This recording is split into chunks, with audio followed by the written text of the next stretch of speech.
แต่แบบแต่bốn lên này mẹ mọ lên thế lên vô lối dân bông có là em nhưng mời thấm nhưng mình lối buồn buồn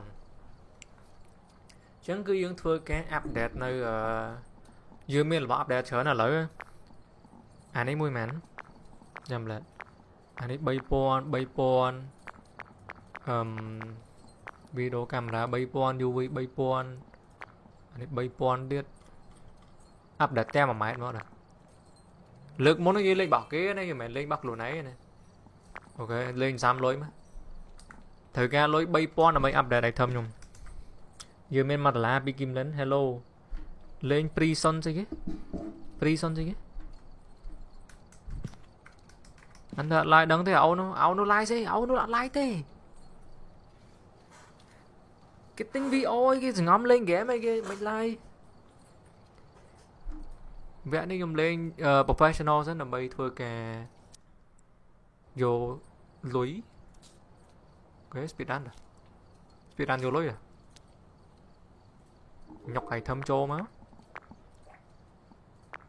đã bò là bò hay thâm là bài pi trô má mới thấy cái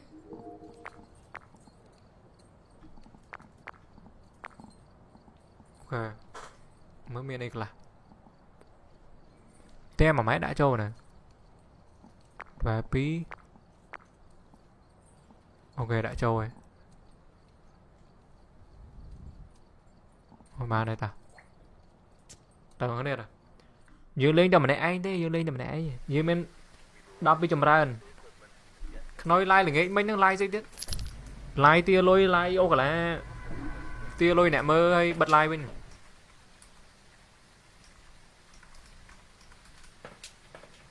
chẳng mơ like mấy ông nó hà tật khối mà like mà đây tao ngon đấy rồi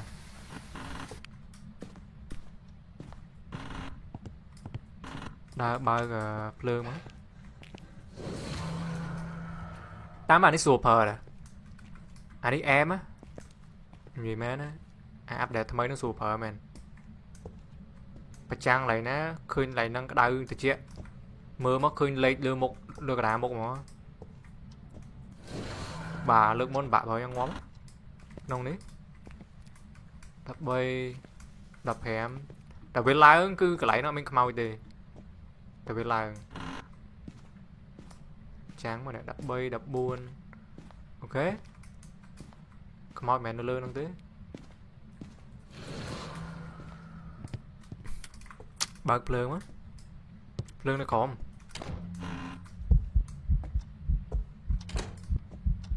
người oni mấy không máu nha không máu như oni mà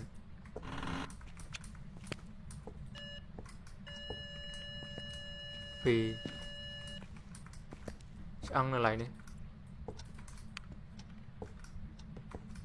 thì cho mất go gì vẫn vô không rổ oni chán đập pi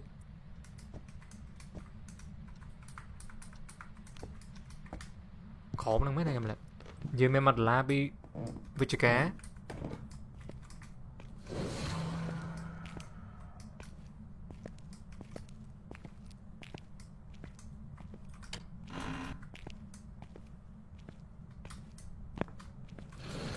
đập bấy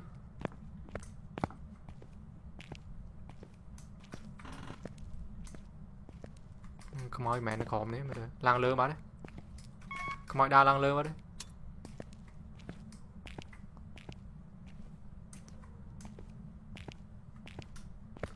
mà đâu mà tốt tắc nó không ai mình miền nè đấy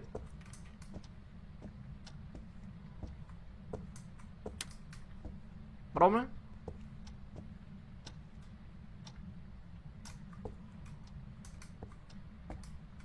mót pi mấy này đập pi đập bầy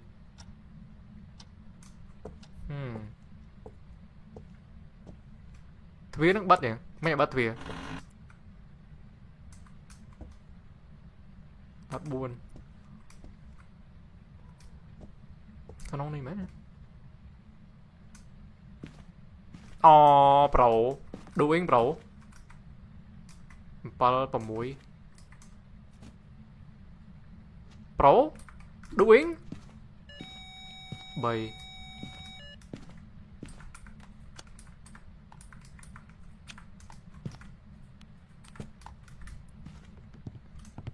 chứ bắt lương mình o bắt lương ta đa du đấy mình si sen được thi architect bắt mới từ mới sen được thi mình bạ co một nhóm này lên professional là mình bạ co rồi tao đuổi chứ mình cả lâu nè mà bạ coi lên professional này ok bẹ cả đà đó rồi bán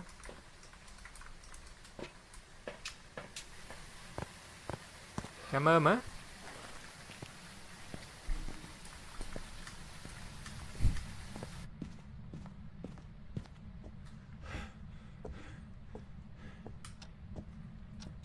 Are you here? Bật lớn. Are you here? Can you talk? Hello my friend, where are you? Can you talk? Hello. Hello. Lục đan. Snap đầy cười mà đấy. Are you here? Can you talk? Where are you? Tragic death. Bán phạt tang phi quá đó kìa. Easy. Poltergeist Phantom the Mimic. Vô camera mà. Free, come on man, free gì nữa. Poltergeist cục là bọc với nhau này, come on man. Poltergeist. Chưa hết. Chưa hết. Tao nhóm tha Poltergeist. Mơ đọt mới chứ vô mơ sanity vô cái miên chờ nào đấy nhầm vô thục giờ này mũi tục ca việc luôn mơ cả lâu dính đấy chỉ mơ cả lâu dính cái lê chỉ mơ cả lâu dính đấy con bé đó The Mimic á nhưng mơ Ghost Option nhưng cái lô Ghost Op mà The Mimic đằng miên này đây The Mimic Ghost Op clang khai á vẹt lô là so lơ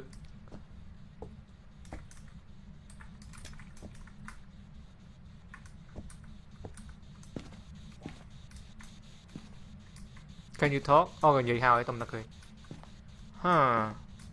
Trời ca đồng rõi mũi tiệt.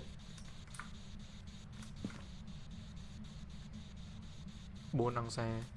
Ad free quá ơi, phí. Phí.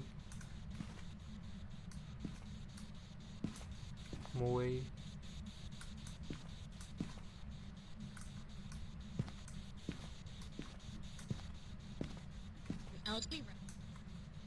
Ad free cái màu này.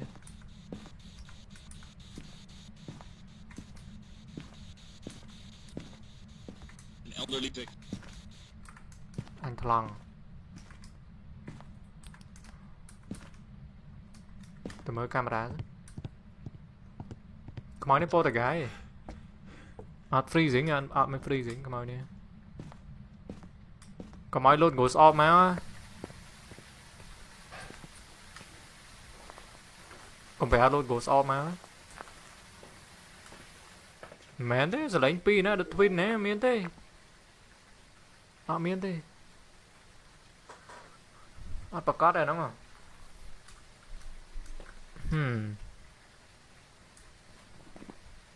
Phantom Poltergeist The Mimic đinh mẹ thế admin goes off không Poltergeist bị trơn thì mẹ này Poltergeist bị trơn bữa Phantom sẽ lắng mơ với Sanity trơn này mơ Sanity nhung tình này come on Poltergeist man come on Poltergeist man goes off này tiền đấy tiền Poltergeist man anh tham man tặng đài mà Phantom man Phantom Sanity tới trên này admin này gì gì không come on nè chẳng đăng man cho căn camera ta biết mà em thọt biết ta thọt đã cho come on nữa Phantom phần đấy phía roi cứ Poltergeist không biết này khéo bị năng đi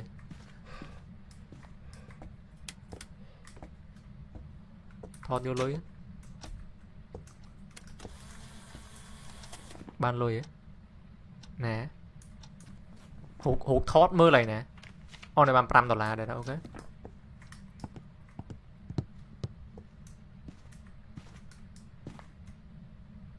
nhóm trong cái vi han nhưng mà nhóm đừng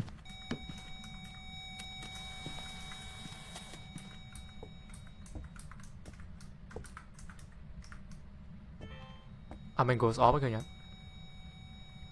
mình goes off em random meme kìa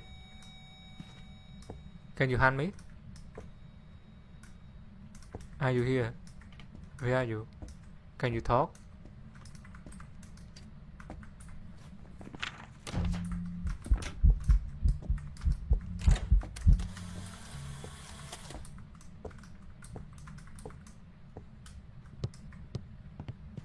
okay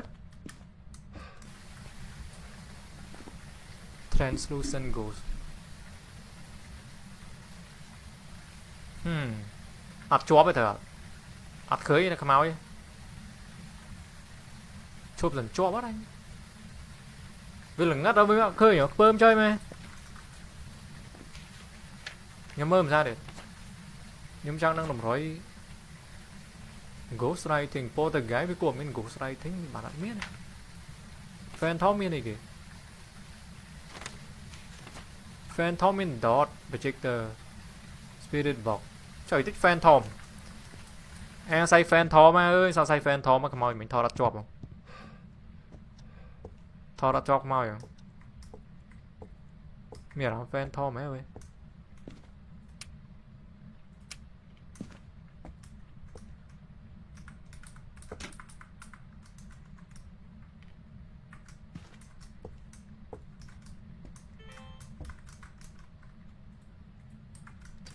tầm ôm ra đây mà thoát ra là ngắt chăng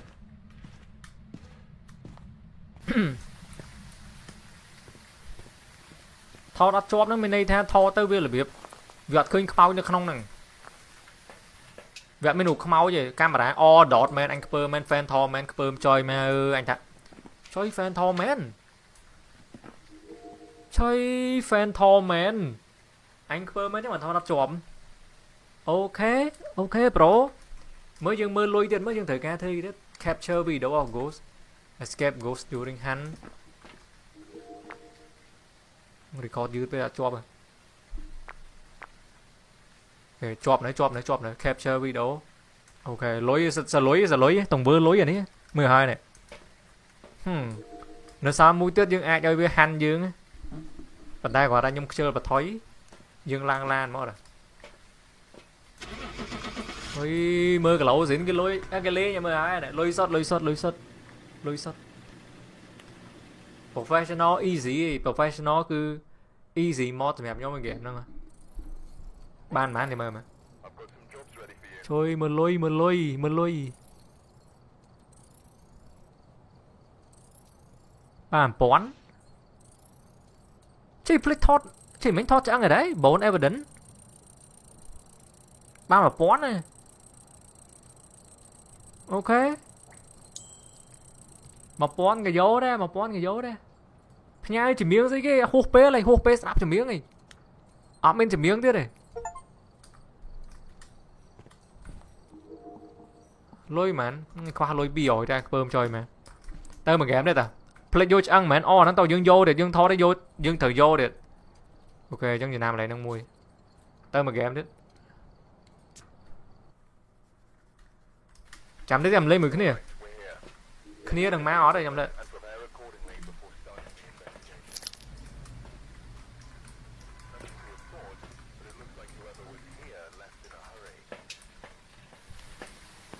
kalau diễn lên đáy thế nào kìa chạm lấy 10 cái niềm đạn này mày lên mày này ấy lên vô lui nhung tay ga lui tao bật lương hơi mới lên này ấy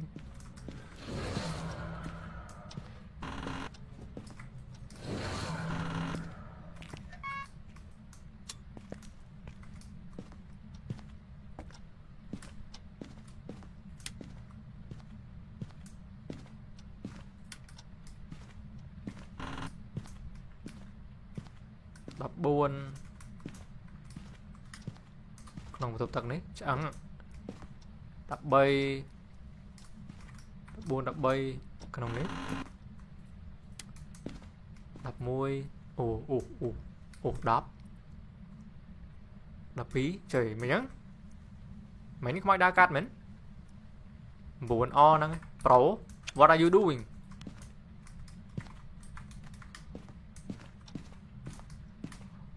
bao lương này lẽ vẽ nó chỉ plug em đang bao lương bật lương à vẽ lương này cậu ông nghe à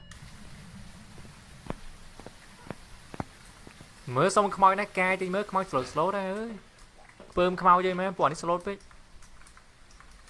xong mà ca chứ ca bàn xạ lên incense miễn incense đâu phải là incense mà là smite stick nữa mình pro mán anh máu cắt chân nhỉ snap đầy vô cái xe phơi mười mở hello my friend where are you can you talk come here bitch where are you why you turn off the light come on cái đầu rồi come cái đầu why you turn off the light why are you running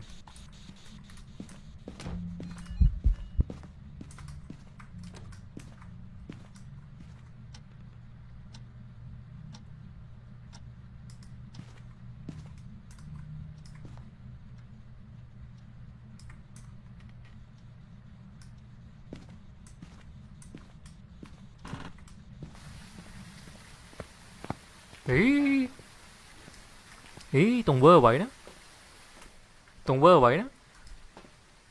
thấy cái mình đuối bro ý ắt xuống anh ca này hồi mà cá đây cái mày Oni mấy chưa đừng chơi bao phương bị bao phương mấy chục dần Oni mấy không mình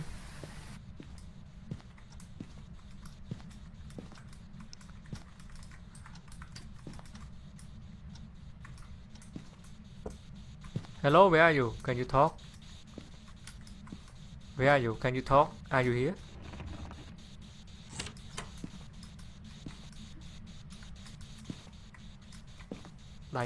Đây mà, đây phèm này.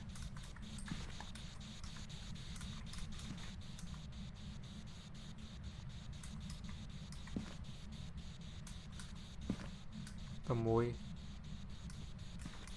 Art freezing. Can you talk? Are you here? Where are you? Okay. Mấy làm nó Oni không rồi. Trời mình thấy họ đó Ghost Event bắt phía đây. Ghost Event đã bắt phía rồi. Trời mình mới nhóm nào toàn cho nám mà game nè. Sao sai Demon mà. Để ra Demon với lông nha. Ba cái áo lông nha. Mẹ ô 3K đội tranh muối. Min go vô min mimic. The mimic man. Admin goes off thế mà the mimic thế. Ok,យើងនឹងការតម្រុយមួយទេបាទយើងដឹង Banshee Hantu មែនទេដោយសារខ្មោចអត់ freezing ទេGoyo អត់មាន load dot អត់មាន load អីទេ Goyo មានអីគេបង្ហាញខ្លួននៅមុខកាមេរ៉ា Ghost Writing អូខេបានមួយ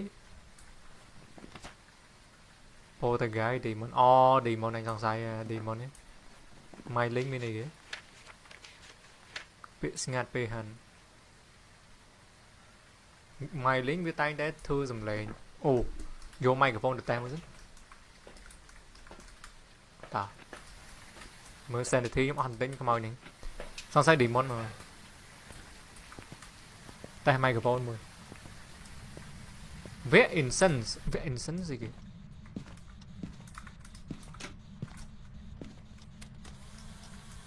More. Are you here? Can you talk? Where are you? Hello, my friend. How are you doing? How are you doing, my friend? Can you talk? Ta cruise vậy make sure ta.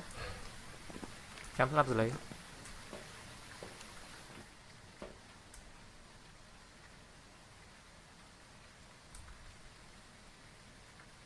ăn lứa hả ngắt chăng nhỉ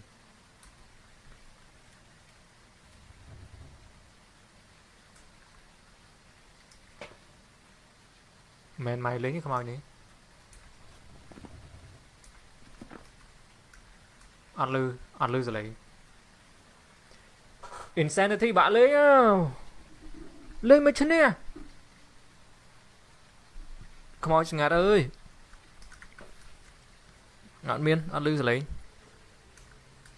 ngạt rồi nó không ai với tay thơ rồi lấy đã đặt bây lên mày lính ai demon ai po là gái come on chứ demon với pha tay là man demon ấy come on is not freezing mà demon freezing á nè freezing temperature bờ po là gái ọt men freezing when spirit bọc nay ban vậy mới nhớ chứ mày lính bên này kìa ghostwriting EMF là PM chơi tích mày lính object throne trời tích po là gái object throne này cúp là boss biết không nhá po cúp là boss trong sấy như đó máy đó atom và có đây làm gì mẹ nó atom và có đây nhưng tao châu được tem ra đấy tao lấy tao mới đầm rói mới tiết mất thoát ban đi cái này mới dương bên này kìa capture photo successful EMF detect motion sensor at ban at tinh không repair goes with incense incense thoát trở lại mình thoát trở lại trời thoát EMF ta cruise vậy căn cruise ta cho mọi người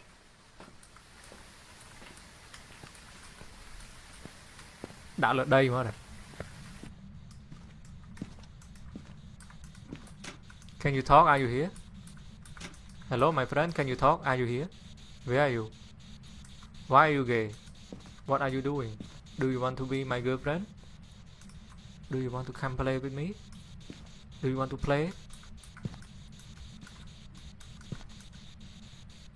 đòn firm trời mà freezing man demon man and Clever man ok demon khơi nhé ta lại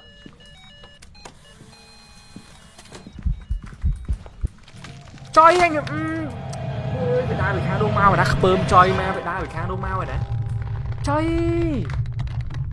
bị đai bị khang đô mau rồi nè ơi anh ơi không một tiếng bị bật tốt năng ấy nữa nghe tập ba mê nè ban má nè độ bẹ cả đá mà đó ban phèm mối mà đó chắc cho anh ấy mình toàn máy mau cả đá bộ mà chứ toàn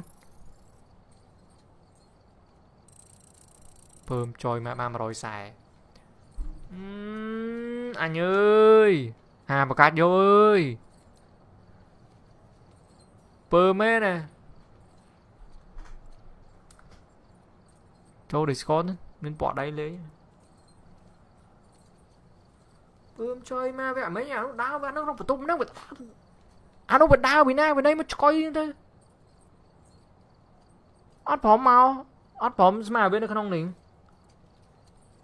mà bên nó không phải tụp mình miệng mà nãy nó lấy nha không Discord mày muối à ót khơi nhìn thơn mà tới mà ghé em nãy nữa bơm chơi ma vẹn mình như ăn dù lên khe mó lên vẹn khe mó chưa lên pin nữa chăm lên cái này bay nè bún đấy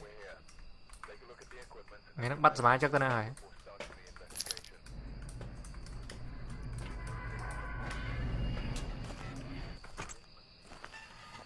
trời plư mà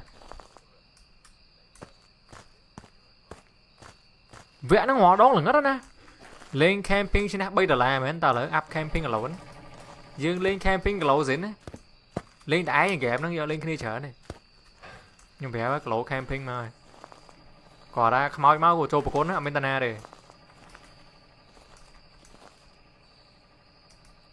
máu máu của châu bồ côn này Nhóm lên camping nãy em đáy trên nè mà chứ. Rồi ra ca nó lên đạn này mẹ. Ô men lên trên nè đã lên trên nè. Lên trên nè ca nó pa mùi khmau giờ pa mùi đấy bắt cho anh bảo à ti thử mùi. Pa trong khmau sủa. Nè, đập pí, đập muối. Mẹ nó nắng đấy. Nè mến. Đập bay, đập hè mẹ tê. Đập pí. Đập hè mẹ tê nên đông thế này. Khmoi là nắng mới là ná đấy, lấy nó. Đông đi mến. Đập buôn. Đập bay.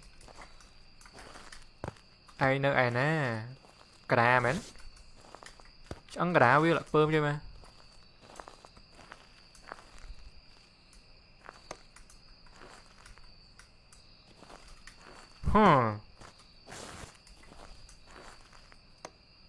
Đập hèm.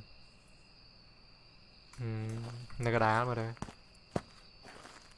Không nói này cà đá đấy. Đông đi mến.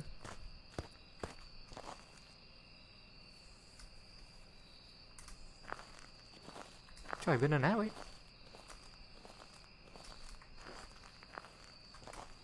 Đập đi. Ní. Đập bay trời nè ná.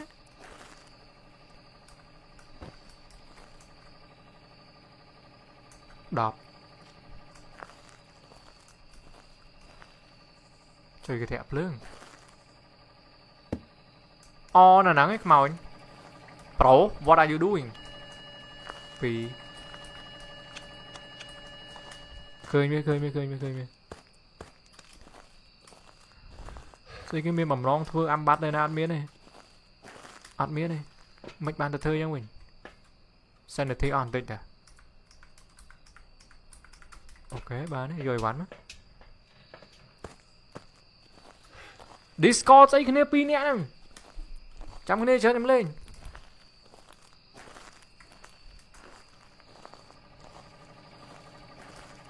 Snap đây mới này.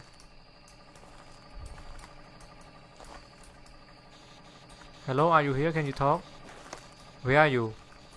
What are you doing? Hello, my friend. Why are you gay? Why are you running? You are the sign? Are you here? Ơi, lửa à đi. Nhảy.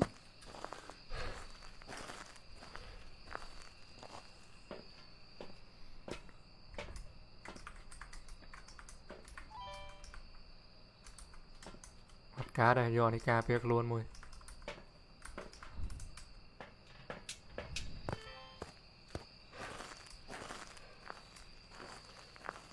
Mình goes off cái màu nữa. Goes off.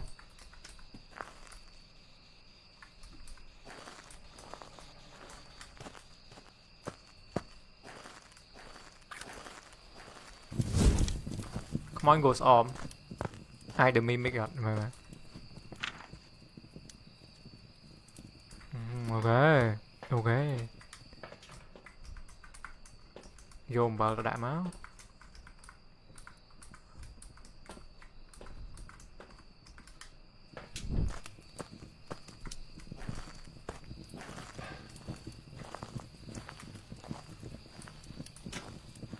Are you here? Can you talk? Where are you? What are you doing? Hello, my friend.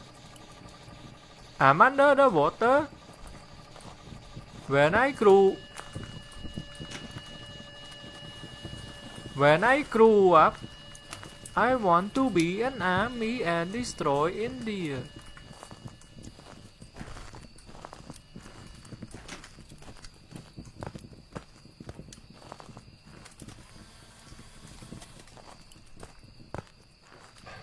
Ok. Trình đọt mà mến. À toàn khơi mà đọt mà mày đấy. Chả lắm mày bánh thông tả âm chứ này bánh nha. Tả âm chứ này. Hello, your computer have virus. Đọt. Mấy nó object move. Disturb all cho anh bảo bạn đấy. Ok. object drone cúp là bò khói đi mền rồi thế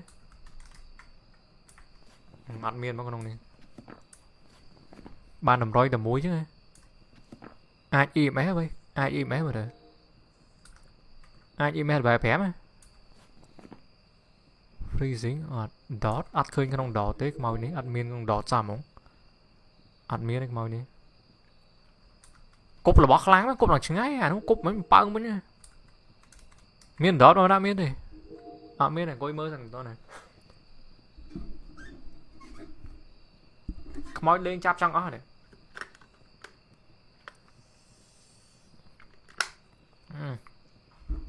miền đó nó có mỏi này cho đầm giá đấy ta sanity authentic có mỏi đi cái mỏi kia nè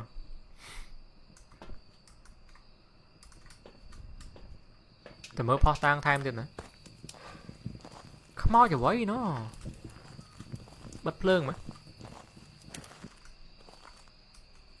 cháy bật phượng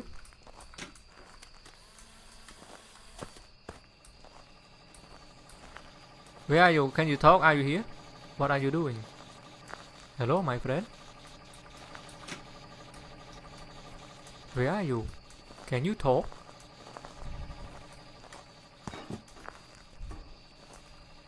snap đây miền này có thể là bóc với nhau này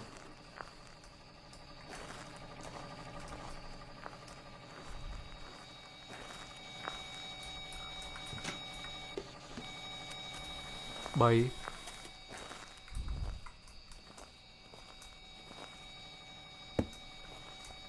trời cúp là bóc với nhau nhỉ trời vô là bóc cúp anh luôn ô đi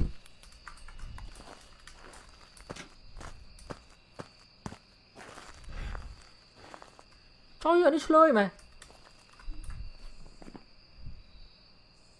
coi kìa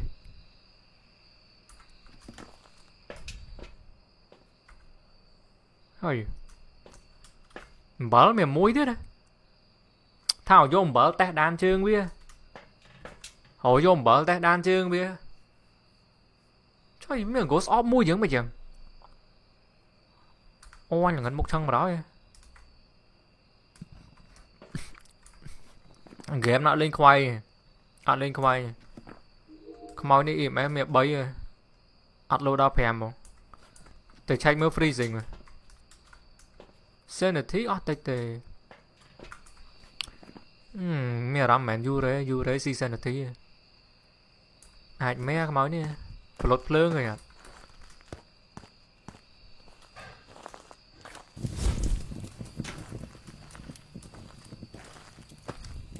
bờ nó bị cho nó sao bờ mùi can you give us a sign are you here where are you can you talk to me hello my friend I'm under the water ta say okay mẹ reo đến thì anh đã bao lương bên nhau mà anh đã bài mà đã bao lương bên nhau rồi spirit box với anh gì quá spirit box can you talk are you here talk to me please where are you I'm under the water nắng gì mà anh mặt nữa hay lương anh gì hết ô mẹ anh thấy lụt lương lẩu ra máu nữa không máu đây mới đàn chứ nè bên snap mới không máu đấy bạch mới ô nó cục là bóp với nữa bầy im mấy mẹ bầy đấy không máu đến say mẹ mà rồi nhóm trăng ta bia ta để ra nhóm trăng đang tha ra và nên gọt ra và nó đột lửa nó máu chứ freezing mình không máu đấy bài thì mẹn mấy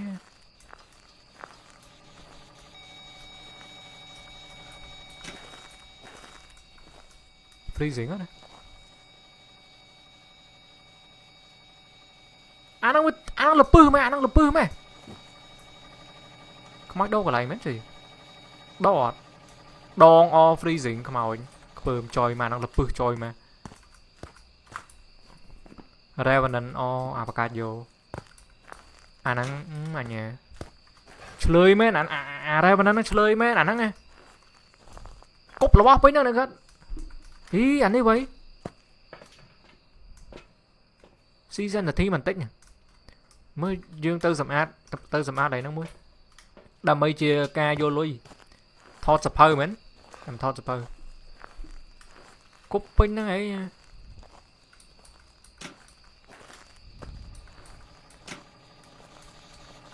sập hơi nè thọt rồi đấy mày thọt mình bảo làm nó cười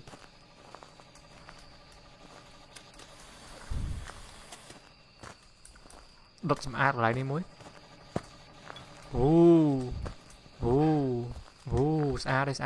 xa đây tả tôi bên kìa này khai ngoặc lại đam đó thuê đây nè khai ngoa ơi đam đó thuê nè nhưng vậy mấy em khai ra được mấy cái này mau nhé an toàn có đây nè đó rất miền thì spirit box ăn gì thì đấy mình ghost off anh khơi ghost off khai quá anh gì mấy nào khơi ghost off khai quá trời Trava là đan chương anh biết đan chương đó mơ à lấy cái mơ đầm rồi đầm mimic rồi đầm mimic miền đan chương spirit box freezing đấy nói ăn gì sao mà ông mẹ này mẹ là mimic mẹ đấy mẹ là mimic mơ đi mimic bên giấy vậy ăn gì ăn gì ta lấy lang mà lùi ui tùng bơ vậy nữa ui tùng bơ vậy nữa cắp xài đi lôi sắt mình xem được thi mình xem được thi không ơi ta the mimic on the sale ok lôi sắt chả mới lôi đam mây lôi chả bán hay ra bên nên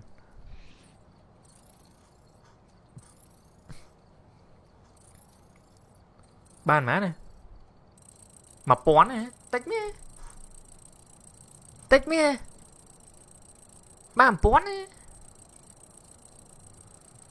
ok mà pón cái dấu đấy update nước khưởng upaco bao nhiêu một cái dương miên upaco là để dương tới cái update pal picture camera picture update dot projector dot dot em rồi vào đấy mà bay pon đó là cạ lôi đã đó mấy châu máu hồi dương dùng bờ chờ đến nữa cũng brief đạm bờ lời chờ máu sound sensor motion sensor đi mùi màn chối à nó mùi mà rồi chối mùi mà rồi thay lấy mía tích là ham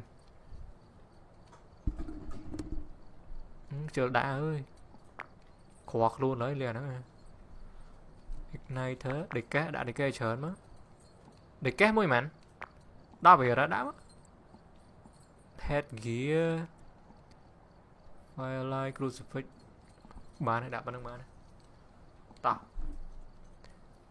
snack camping đi đây lên professional lên bé lên professional snack là hot đúng không Discord mày này cái cho mà đây đó mày mũi đang chưa lên tao lấy tao một vẽ điện đã sẽ lấy bờ làm bờ lắm gì kì ok nó intern máu ơi chầm cái bay này em lên rồi men vẽ na đài bạ lên chứ nó nghe học bún là prison này prison ấy mà pay buồn phải tốt chớn mẹ phải prison phải tốt chớn mày anh lên mà ta cả lâu diễn prison sâu lâu tới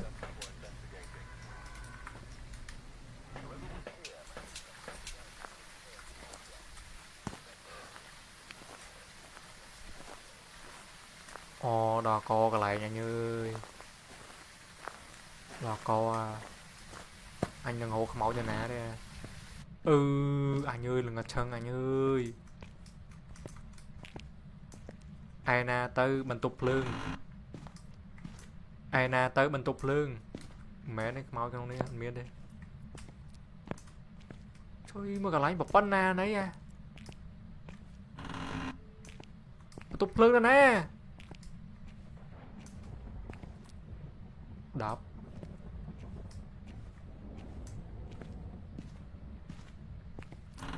Rồi bán xỉu nha, Ly bạn ấy xỉu xỉu. Vậy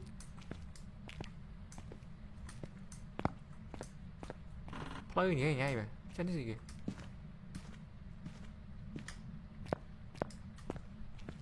Mình giờ đá môi lăng lừa. Nhưng mà bright là nè này xong xây nó khối. Nhưng mà ra bright. Nhưng mà đang cái lại này là ngắt chăng.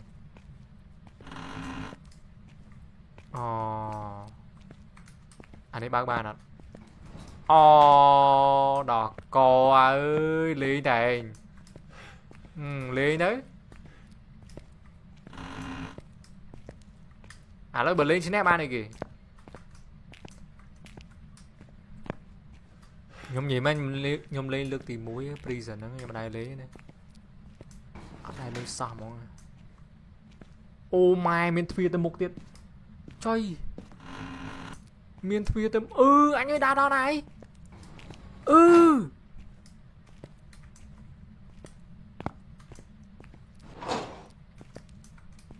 Ngô mà anh ơi đá đó nè. Snap $5 ok thì em lôi hết vậy. Nơi chơi nơi. Khna. Túp lưng nữa nè.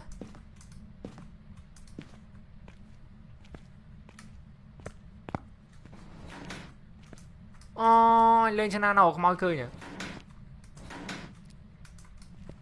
Nó như nó tròn khó mới này nó tròn lơ đấy đó. Miếng chả đá lăng lờ.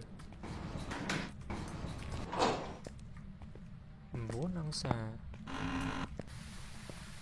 Chết play ra nào mình. Tranh cho lan mình mến chụp dần. Ấy play tranh cho lan mình.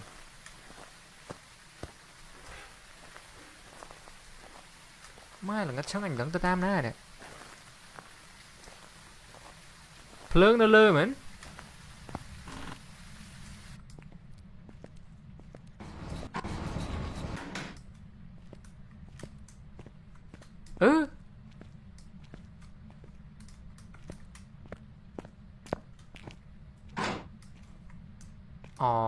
Mình play rồi. Mình play. Lang lơ rồi, lang lơ. Lang lơ.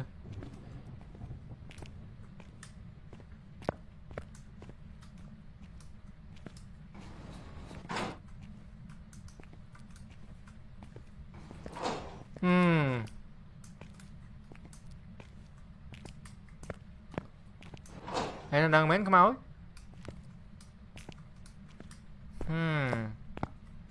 Đào một tốt vào đầu ôi cưới.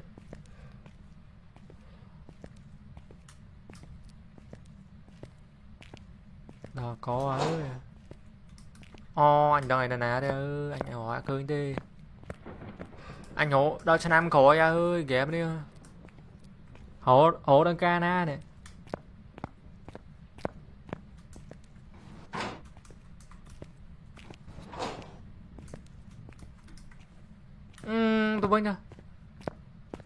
Tôi vinh hộ không áo khơi đi.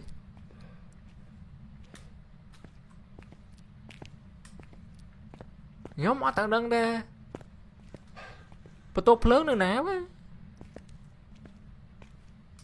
Không mau chú sử bố. Mình tốt tắc ấy, tầm ớp tốt tắc mà.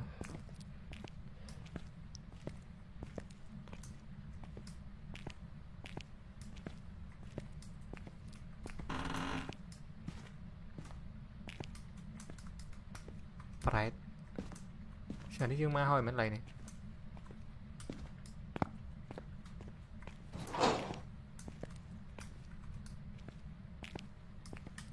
hả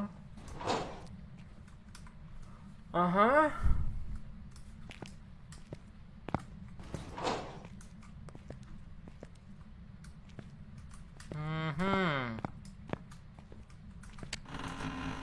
nhóm mía đó mà cái lấy nó vô toàn mau tì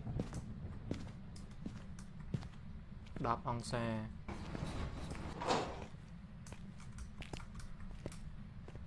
chơi cái lấy nó vô mau nữa tốt tắc rồi mình sẽ bố chú ấy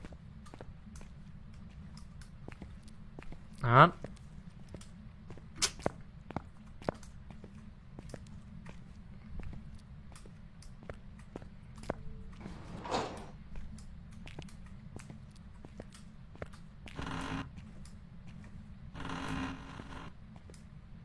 giờ đã bao thuê tập việc bên nhang xong rồi khơi máu mạch bao lương của má thì xong rồi khơi máu xong rồi chụp máu nè mình khăn xong rồi chụp máu mà xong rồi máu khơi mà ok nhưng mà thời ca lương xong máu nhưng xong chụp máu nhưng thời ca chụp máu đa mà đa một đi bên nhà anh phơ men vậy đó vẽ này dương lê nha to thì dương miên ốp co là o móng dương miên nào mà dân im ấy mơ ti tăng cái lại này bên lôn mau ba nữa năng bạn em để ra đi lên trên đây hổ không bao nhiêu nè đầu bên này nè game nó lên 4 đẹp vậy đi chay cái lại đá mà hổ cơi đầu đừng nè đây không mau nữa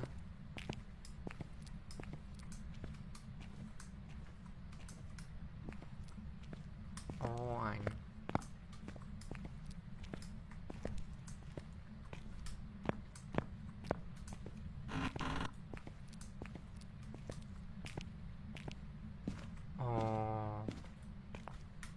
có ơi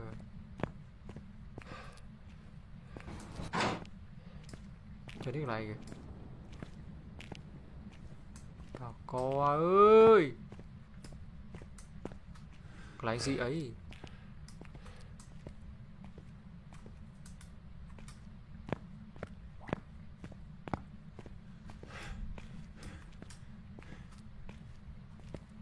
tao sầm ra đã bán đây rồi tao sầm ra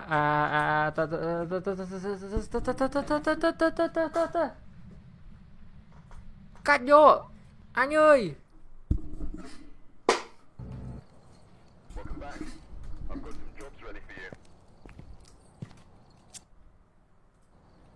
cắt vô mẹ nó trả nhà ơi mai mà pay muốn mà tốt à đã farm house đã farm house này ai mà lên farm house này ai mà ấy vẽ này vẽ này lên mình lên đã chết này vẽ này ô mai có không ngàn lấy ở đây trên đây lên mình kia vẽ năng vậy mà này lấy cứ dương lên solo mình đây dương lên đã professional đã lên lươn mà dương lên flat dương chân gì cả lấy không bao giờ mình nám ăn màn cả lấy về lên vẽ năng nó khom lên mùi hai nó khom nó không máu chứ đập bay đập em bữa ăn là nằng thế mình được lư dương tư cái lấy nó để không máu xa nữa hai nó tròn lừa đấy chưa đã báo lớn nó tục lương là nám mà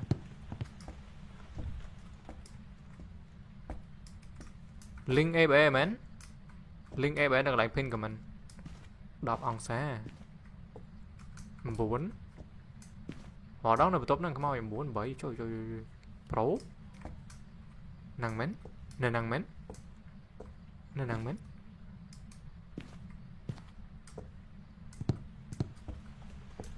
thì là nắng ấy là năng men anh cơ men nhồi khơi nhé ta nhóm rô biết khơi nhau ơi ọt mơ đây one punch man nữa à ọt bên ngay em thằng coi mới hưởng cu xây xây đi nhóm rô bia khơi nhau thả tá dưỡng xin nè đai được tê vậy này speed run à có mọi khi chăm du chăm mơ thả tá con khoái anh san được thi mà on tính chăm mơ thả tá con khoái lên vẹn nó solo lối xin nè đai được tê mạch bao con lương lên cái lô xin nó bao con lương này phương bao con lương số vậy mười mau are you here can you talk where are you do you want to come inside hello my friend where are you doing what are you doing can you touch me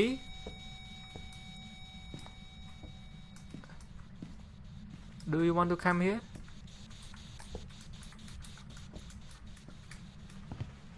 gì mà bấy thiếu camera mà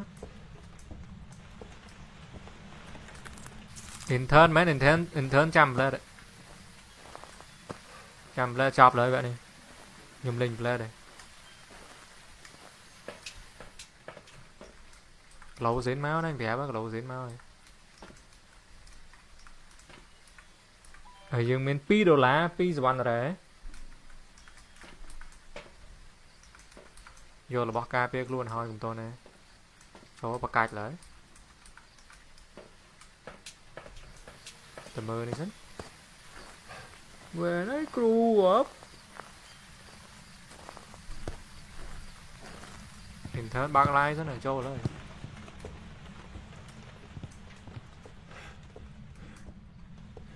camera là ngắt thắng chơi mà vậy vì mình đá là bay chơi mà game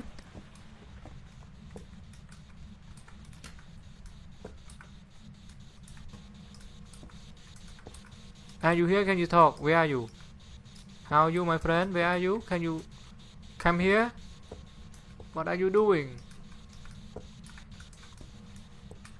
để chị mấy nè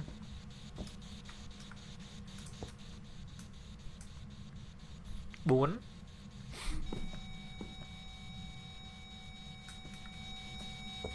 bay bay on xe thèm ăn dây 10 giờ đấy mời đấy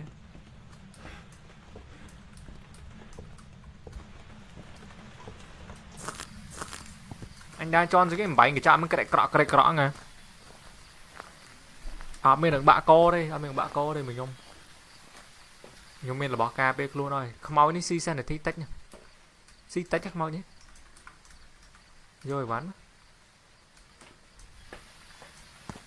mới cho anh bảo nó xong pot tang mới nữa bên pot tang môi nè lại The Witcher xây thế game lên chop trong một bon đô ấy nè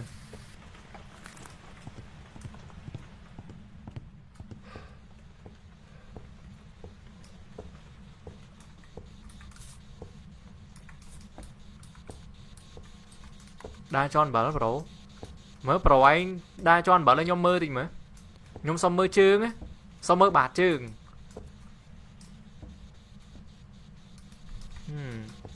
can you talk are you here what are you doing hello my friend where are you do you want to build a snowman when I grew up are you single do you want to play hide and seek do you want to build a snowman anh đứa lấy kìa mình mấy nằm rồi mới nhá này thì mơ ghost off này áp đá cho anh bảo là mà đây mấy được mối đi mấy nằm rồi mới nhá mày mọi yến ấy shade tích shade tuyệt cảm ơn mấy cái lô shade shade thì sao bẹ cả đào tích shade ghost orb ban ghost orb mùi háo ơi ok bro ghost orb mới hột cắt dot projector thì mới đã mặc khoát mới xong hột cắt nữa nghe hột mặc khoát mà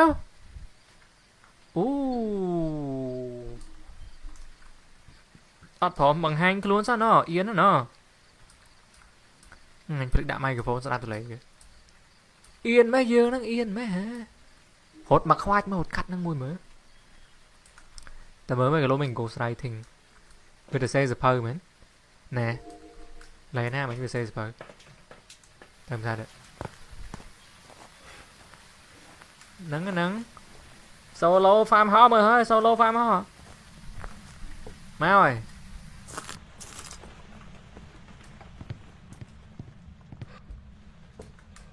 thì mới đúc rồi mình chọn bảo bá đấy oh ghostwriting man mẹ ra nó ăn bay năng tiền này ok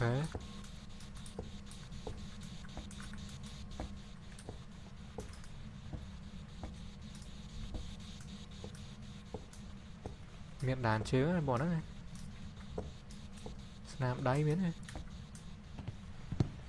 tôi vô bảo nó thay mà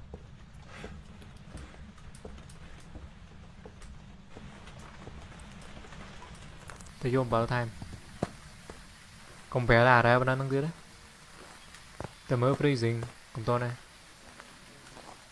sao được thế đã pi cái bong á ui chui nhanh lên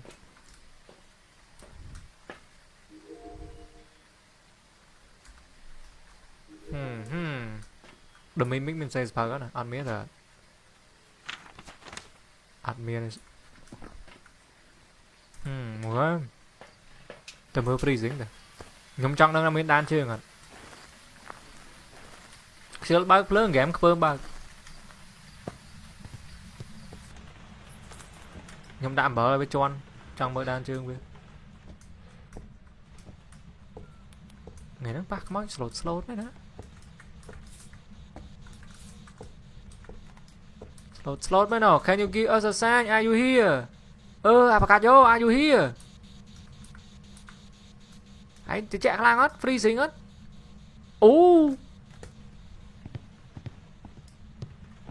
ok mình ăn thọt Apacayo giấy đấy mình lôi bên đấy năng tiến năng men ok số lên nhé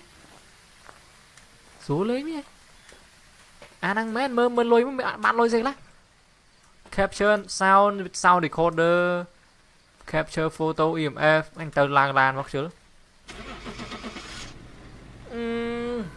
chụp năng tiết rồi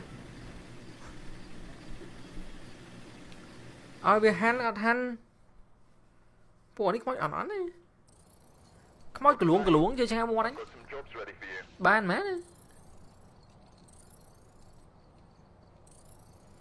ok và môi ổi cái gió và môi cái ok vẫn đang cái gió lang man mà là vậy đấy ok easy see point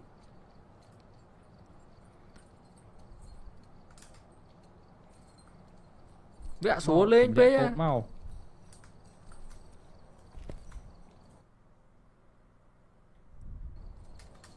Welcome back. I've got some jobs ready for you.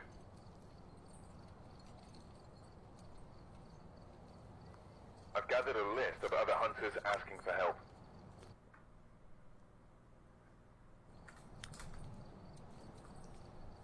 Đào măng này mẹ với đào măng đi khu rồi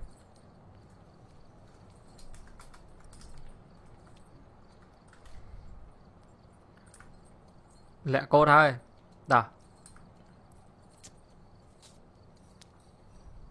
đào mau đi khu hỏi đã insane lên mấy chân nè lên chứ nè bỏ tăng về mùi mơ bệnh đăng lên từ nay bây giờ start sân mà đăng chỉ là không mau sân mà cũng to là họ luôn lên mấy chân nè đây thời ca về pi á là bài pi mà anh miên là trong dần mơ xanh mơ dần là bao là bài pi UV miên UV là bài pi rồi đại UV là bài pi mất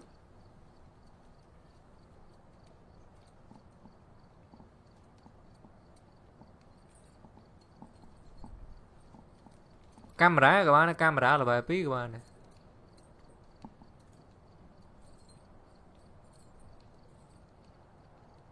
Ta này đấy Expedition sang bay lên chop vô game đó, lên chop tăng trên từ 4 à.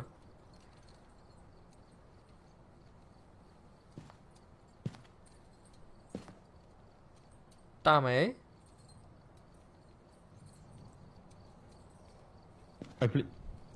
cái trăm mà đúng trăm biết để tay thân tới nó lên flash miễn thời ca ai bài phi UV men UV là bài phí rồi.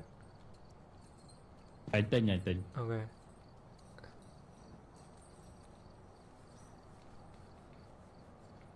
Lên farmhouse thôi mình. Farmhouse vẽ bảo lấy gì mấy vẽ farmhouse nó bây giờ nháy về là ngất chứ. Vẽ là ngất chân quá.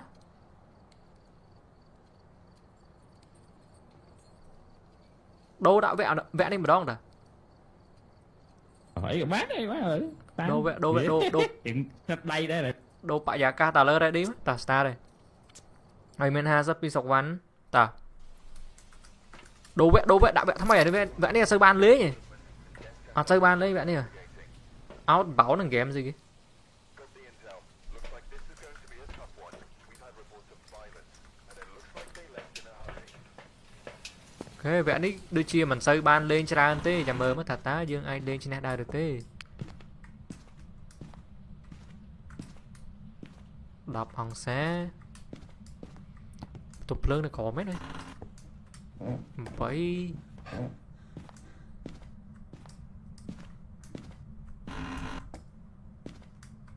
phải ok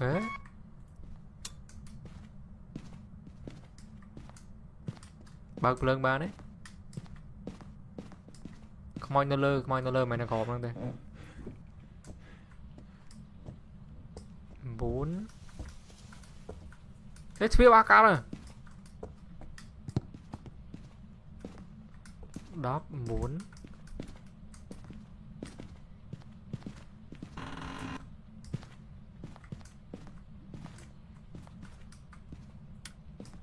4 ngoạm khơi phải nó lơ vào đây tục tắc cái bao lưng đá té mà là ngặt chân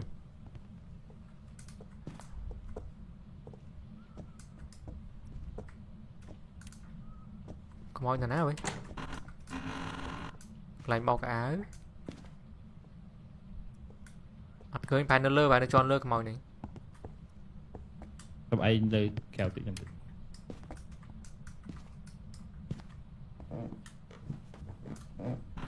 té đi thui chở nè và tục chở nè té đi ơi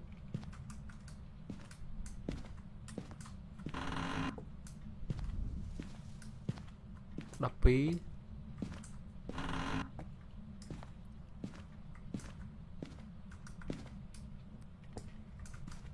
kìa hạt khơi sao món không máu nữa nè nè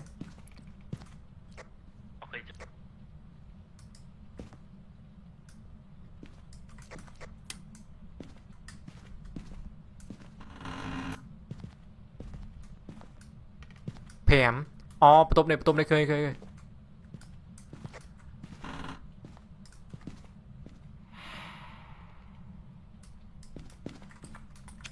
ta lừa cái bắn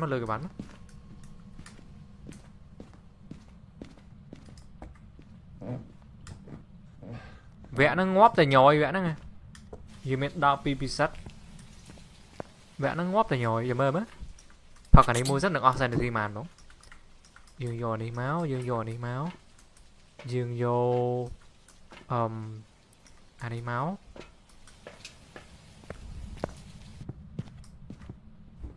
bao lương lại nè bây giờ này ok blue trái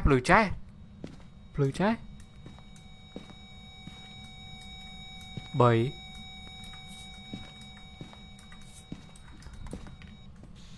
Are you here? Can you talk? Where are you? Cho sự slide chơi gì kia đó. Không người chơi không người chơi cái pro không. Are you here? Can you talk? Come on vậy.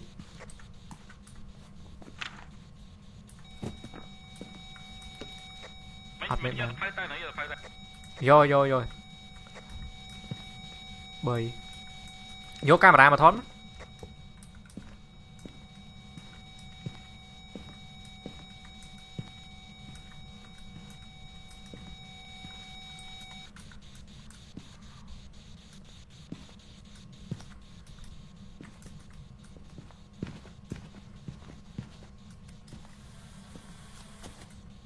bơi on xa mùi An elderly vì art freezing cái màu này art freezing bên đàn chương chứ Mấy giờ vậy đó, Spirit Box à? vậy admin đàn chương màu vô bỏ cà phê luôn hỏi ngõ bật rồi xong sấy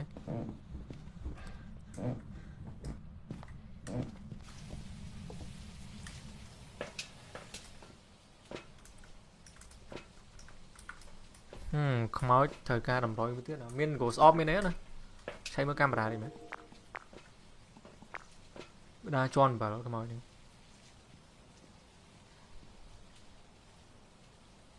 suppose man suppose đã hơi rồi suppose đã hơi mấy chục năm mơ suppose rồi mấy đã hơi rồi suppose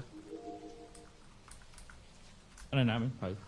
đã khăn rồi rồi spirit box mấy sẽ đáp hơi lư đấy sống Ở rồi mình mới chơi tiếc bên vậy Spirit Box vậy.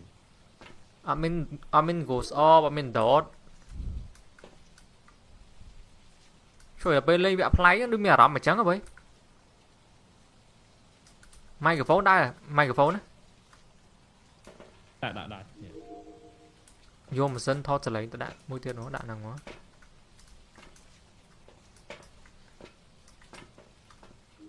không ai mới làm rồi tàu mà mũi đứa snap trước ăn miền tì không ai đi mèn rê này đa cho ăn bảo rồi vô một sân thoát trở lấy đạn đấy are you here can you talk give us a sign mũi ong xa pi ong xa ọt đâu ọt freezing cái mối nè mũi ong xa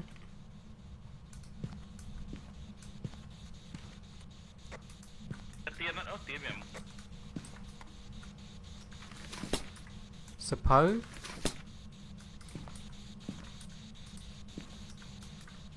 lưới cái bẹ bạ bơm trời mà lưới cái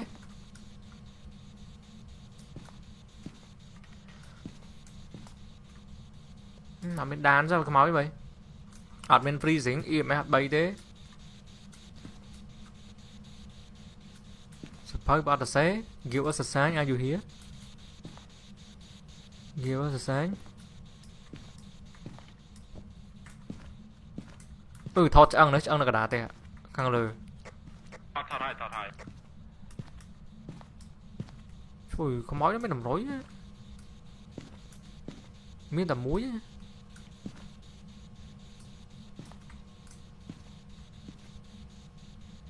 hoạt lông thế à Ô Louis giấy sẽ đi ra chiều.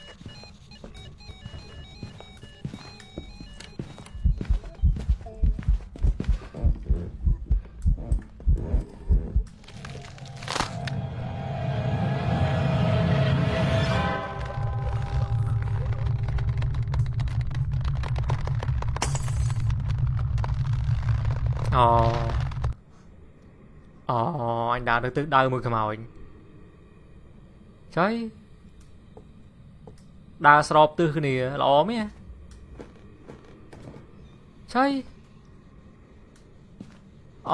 anh hổ cho khó mình đa trăm tư bìa nhóm cái thay với đa tranh để nhóm cái thay với thông khăn thúc nó với đa tranh vì nhóm với đa cho tục xe nhớ này miền đang đá quá trăm cái lại mùi cái này từ là hồn này anh Superman anh ơi anh đừng dưng đi bắt à anh ấy cho một top xanh bắt một top đi anh đã đá cắt cái máu vậy nè chơi đỏ co ơi game đã nay mẹ nâng anh hay dùng khán đầm rối về muối này cái máu nhỉ Trời. Anh cơ men. Ý mẹ cái mình load freezing cái goes writing cái đàn chứ cái miền dot miền goes off miền. Cái mau gì vậy? Nói chăm mơ intern những đó bàn trời mơ mà. Chăm mơ intern chứ ấy. Dot admin tê, admin dot tê. Không biết này mơ dot mà admin tê. Bơm trời mà anh. Admin dot tê không mau nha. Đã dot tê cái mà admin phantom admin yokai. Diogen nè. Admin tê admin dot tê. Mà nói phía rồi. Lấy bông ở đây bông ai intern nhung lên rồi hay chui mơ camera nhung phong ok mơ camera ra miền khmoi được ọt nhung từ cài một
Thì mẹ intern toàn ngóp đây nơi húa đây thì bắt khủ ấy nơi húa đây mới trôi rồi mơ đi mới ta tá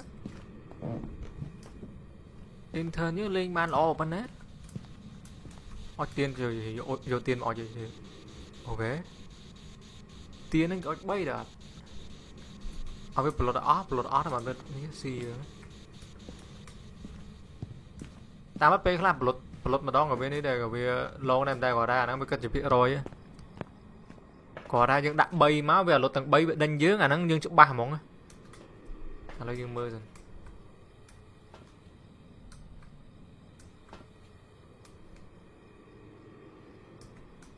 màu nước mới kia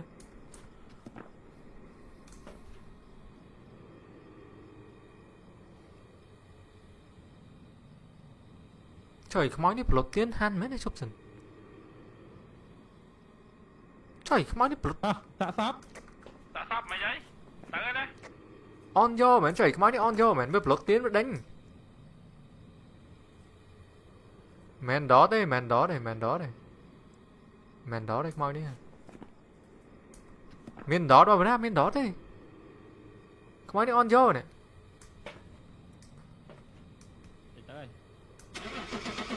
không nói đi on vô rồi cảm ơn á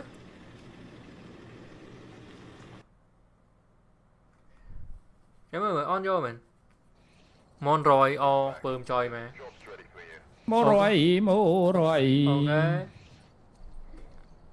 phò tay cái là mình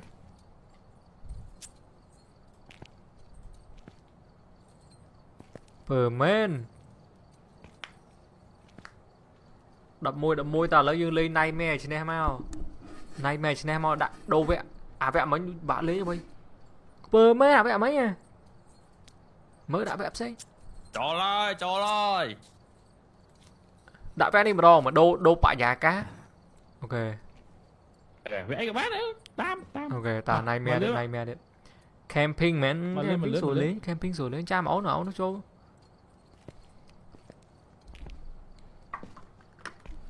con ở đây hiệp đại ván ấy mà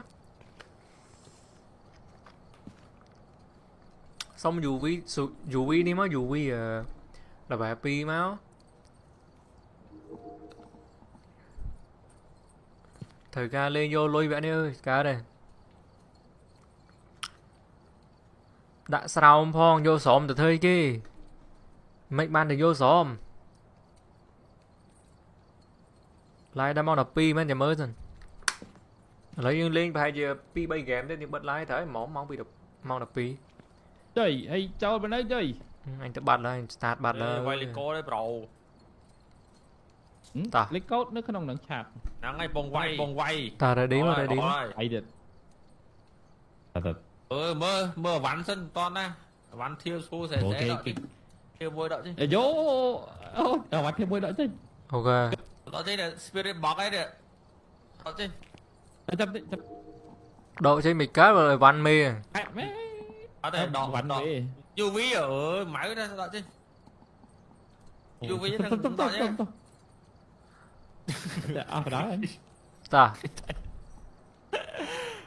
đã trôi vậy recommend computer đây tên nhà lại một con rồi này thì nó ba này phở ban lại một con đây chứ thua à ta lấy có tripod cái là thua bữa bỏ co ban này ra đi mà ra đi mà ra đi mà ở lên cái lô thì may ta vẽ đi gặp chơi ban lên này chả mơ mất thật ta những anh lên trên này đây rồi tê vẽ này mé mà ơi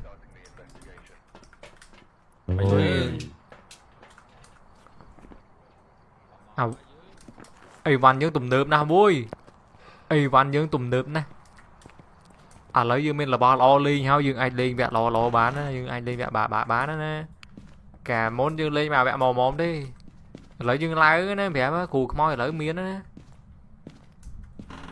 cù môi lai hơi vẽ à định môn tê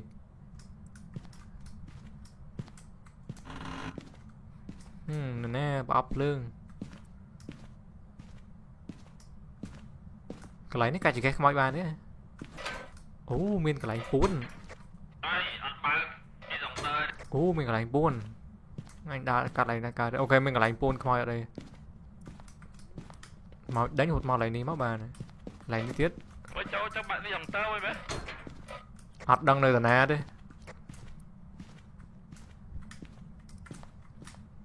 thì Instagram nào vẫn cho Chrome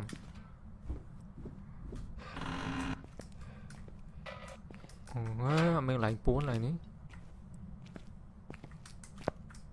này cái lấy cái chỉ cái máu lấy năng ạ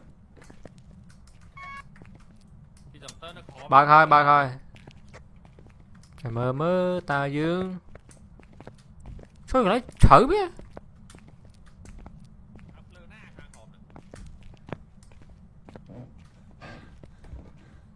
môi nó lư mẹ nó khóm nó môi nó lư mà rồi bia rồi chưa khăn đi nơi trực hẹn môi nơi trực hẹn thôi rồi mẹ cầm to này mấy bay on xa này mà đóng nó mấy nha cũng biết đây bay on xa đây là cái cục chăn này cục chan đóng nè cục chan đóng môi nó cả đá tem nó nắng môi nè bay on xa múc tem môi nó múc nó môi xuống mẹ cho gì môi đi mơ nghi smart tập hiệp mến mơ nghi smart huyết nặng lên mến cho gì mơ nghi củ môi mến mấy bạn nó cả đá tem rồi ý anh thích mau đư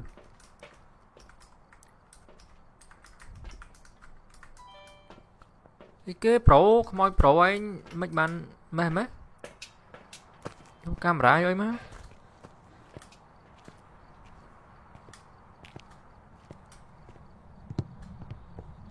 camera yang chắp đi bay anh có làm vẻ với camera này mà lúng nè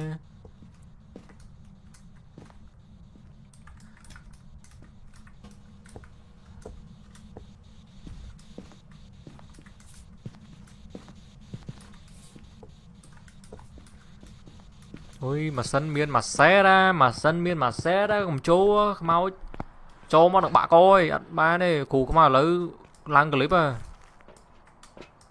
bọc bình luôn nè mình lúng đi bọc xe là thêm hơn giờ này đã microphone đạp mũi vô camera này cái thứ camera mến cái camera này cái đã đáng nhảy lắm chị phải chờ trời camera bỏ ban đã chơi chơi vỡ bán được camera Trong ấy là bỏ thiê thu. Mẹ bỏ thiê ok mùi. tùm nợp nó với là ọt lên sao tê thì mình ha sắp bị phong ta bật phơn rồi bật phơn rồi Bật lơ có ai mình đã coi sẽ.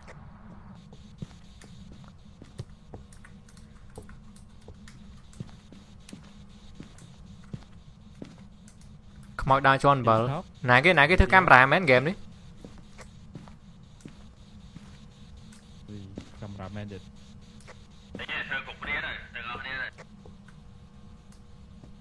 Top. thì họ đó miếng camera men nó bắt na bắt đầu nữa lợi dương phở là boss dính đó là boss brand brand á men mà tắc đấy lực muốn đấy nè cụ không ai lợi thứ camera men nữa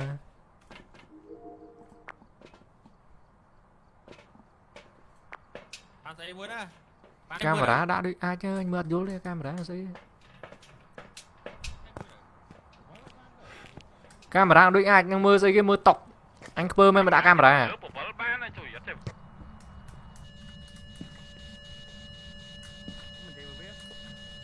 EMFP can you talk are you here where are you hello my friend where are you how are you doing do you want to come here đã lấy đi mà để camera can you talk are you here come out to say the po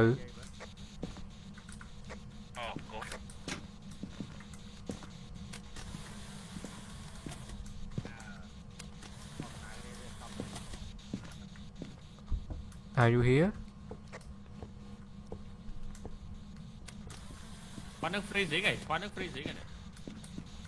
mờ ra mờ rồi giờ đang vô tiền bay mà đã kìa mình đã mua đã bay vô tiền nữa không ai freezing man đã không ai freezing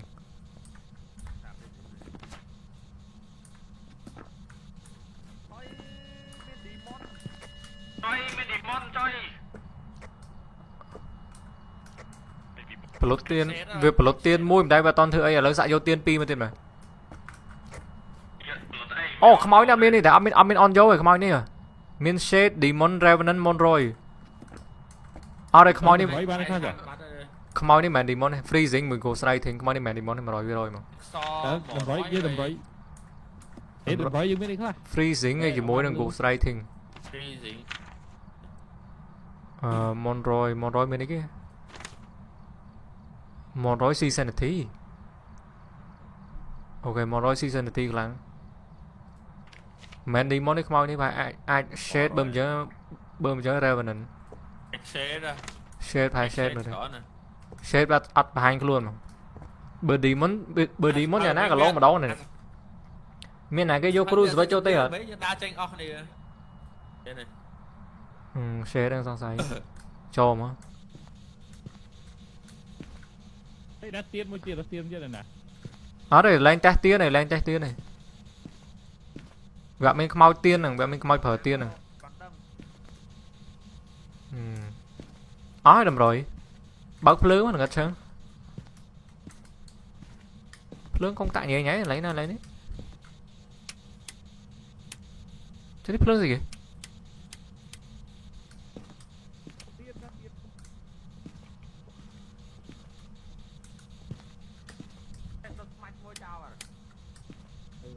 không tạ phướng nhảy với tia gì kia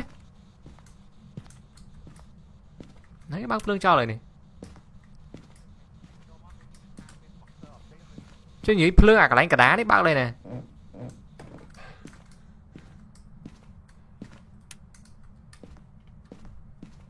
share đấy mau đấy share đấy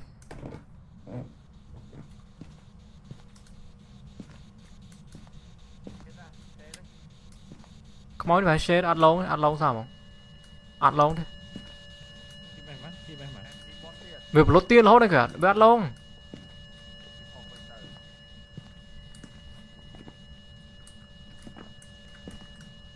anh thấy share đấy vậy ta thom mà đá share bao phường share với khai phường với khai là ngặt đài chứ với bao phường còn bé nó lâu mà nó lâu ngọt này cách co ngọt này lực muốn lấy share cách co bay nữa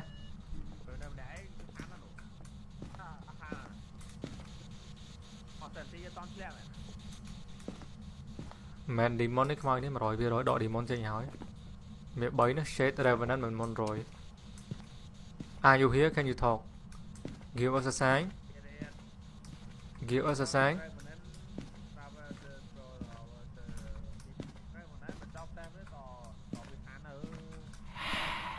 hà vì hè hè gì vậy hè gì hay con mà hè đó anh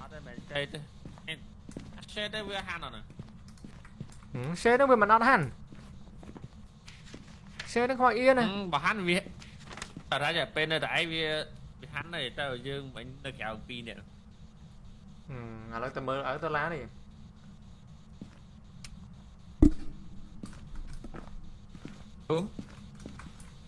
anh xe đã ở đây có biết anh chưa sao vì ở sạc cam sao mà không mau ở sạc cam này nè xe đây không mau nè xe đây rồi xin mình xe đây bà xây đi ba thứ ấy rồi nè à mon rối nó có biết mình thư ấy à ra văn nó có biết mình thư ấy à ra văn tỏ với han mặt đằng à nó một lươn à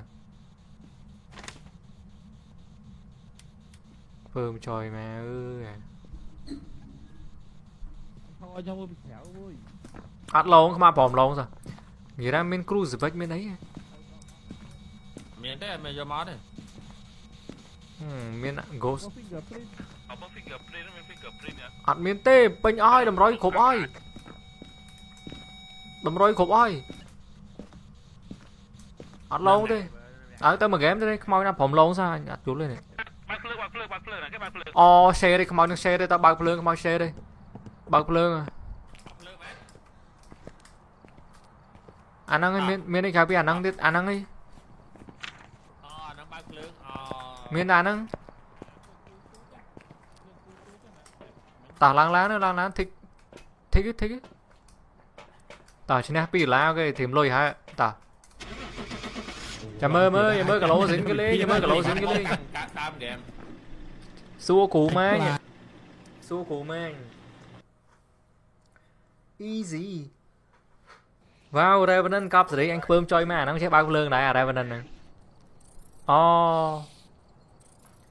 ăn phòng lộn không ăn phòng lộn anh phơm men anh nhặt vô lẹ ư mấy bắn chứ nghe ăn phòng lộn sao ơi đây bé rồi phải mình đã muối đấy anh phơm men bên đây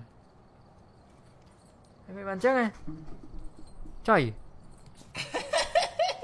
ban lôi lôi giấy đã vẽ thòm đá quá cắt vô phơm men anh cái bói hắn phơm trời và phơm mà khói nó slow đã anh shop mà không slow đó nhỉ mấy nó game nó bực khói cá chứ sủa lên mà camera mà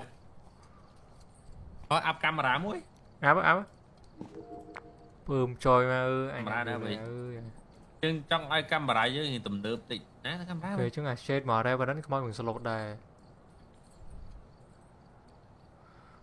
pa ra và đánh mà ngay để bay game á lên bay game pa ra camera xong không đây dân đọ camera trên luôn ơi pa mau ra bên lấy rồi nó gì cái lên insane đấy lên từ animation channel lên insane lên à vẽ thom à cái này này mẹ này channel nào mấy muối bằng máy ho tăng là muối lấy vẽ thom ở đây ha vừa thấy lên mình channel tiếp là năng đằng gì tham mấy đi có mọi từ có mọi bị ăn tạc mọi ăn nó chó với nó lên tia tranh đi tao nó chăm bây giờ nó chăm ở với hắn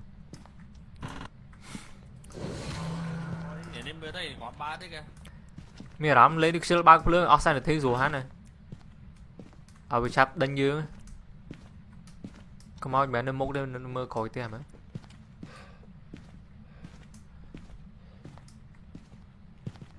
mẹ nó đi thế số mơ đã opco thôi mày mình ăn hả lên chưa ok lên thuyền mày lên thuyền kia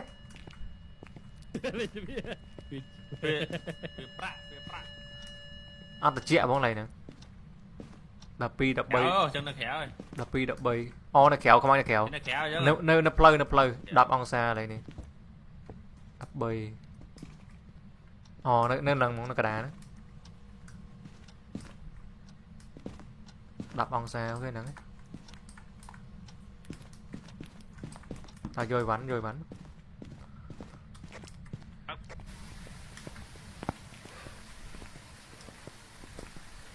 តាសុំឲ្យខ្មោចកាយតិចមកអើយកុំលេងខ្មោចស្លូតពេលអាទីមិនចេញទេ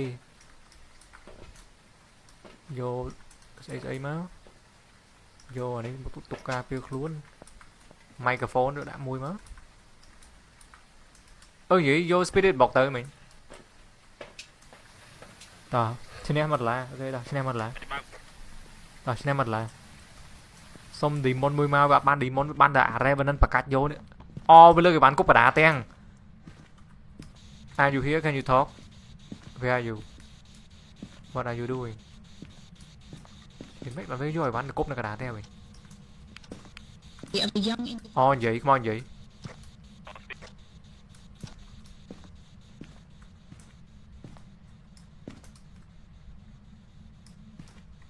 ខ្មោចនៅកណ្ដាលហ្នឹងមកដុំហ្នឹងបាន spirit box មួយកុំប្រែដល់មានអត់មានអត់មានអញញ៉ា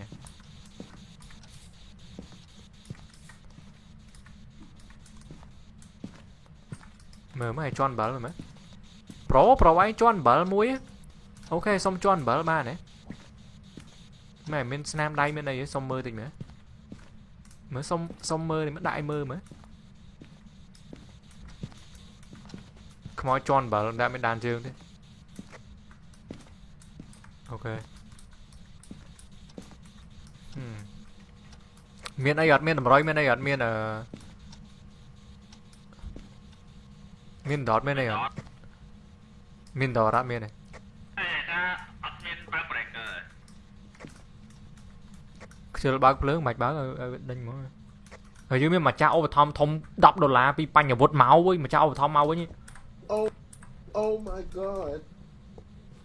Oh my god. Oh my god. ជួយកាមេរ៉ាថ្មីទំនើបសសខ្មៅជួយកូនគេលុយពេញខ្លួនណាមេគ្រូមេខ្វល់ជាងគេទេមិនទេជួយមិនបានកូនចៃមានមែន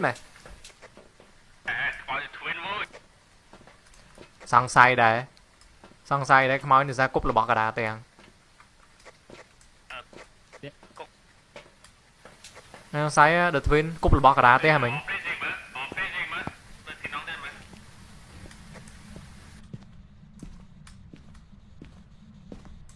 អត់មានដានជើងទេខ្មោចនេះថតសលេងនេះមួយ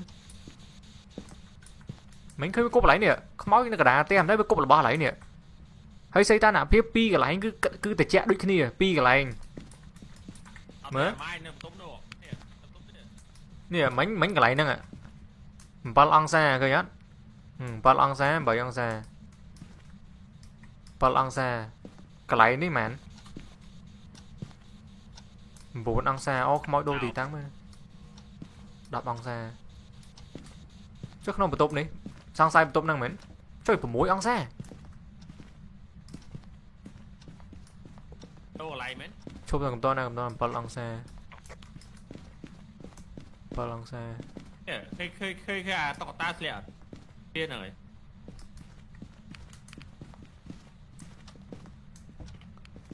13មែនទេលេងថ្ងៃបើក breaker ខ្ជិលបើកគេដល់វាហាន់ណា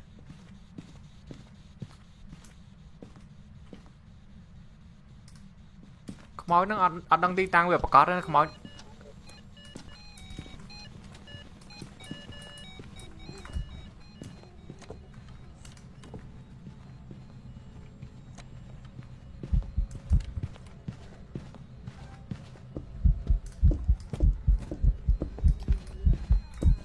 អូអញចុចអញស្មារតីដាក់មកគៀននេះអញស្មារតីដាក់មកគៀននេះអញខំអានោះចូលទ្វារណាខ្ពើមចូលមកចេញពីទ្វារមកចុយនិយាយណាមិញខំដើរទៅស្មារតីដើរទៅកាន់ស្មារតីតាមនេះមកទេមិញ miền đang bị cho thuyền đi nè ô anh đai trên bị thuyền mà bơm chơi mà màu chơi anh ngóm ồ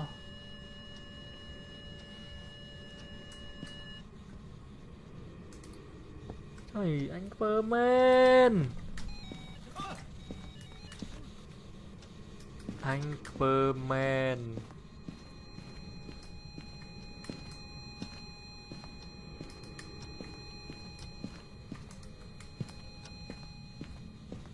oh come on the twin em mơ load EMFP cái này come on đang load EMFP cái này anh có sai the twin mà trên cái đảo một chân ơi à ngọt bạt à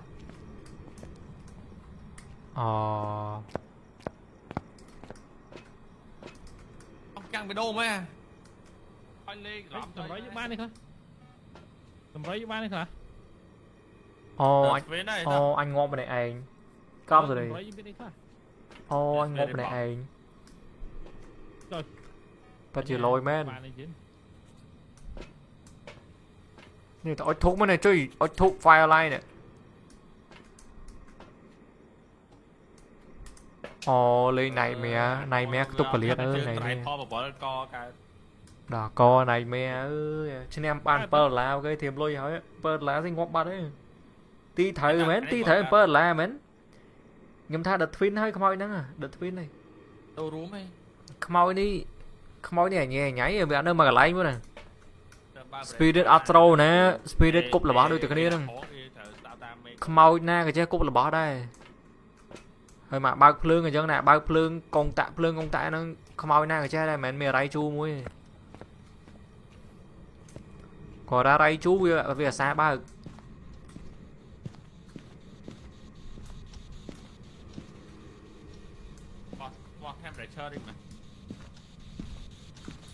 ban nằm rối đầm muối nè không mau nè The Twin heo giờ mới The Twin rồi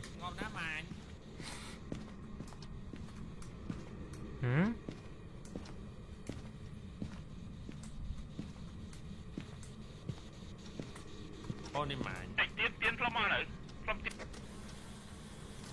ô ăn phở smite tiết cao rồi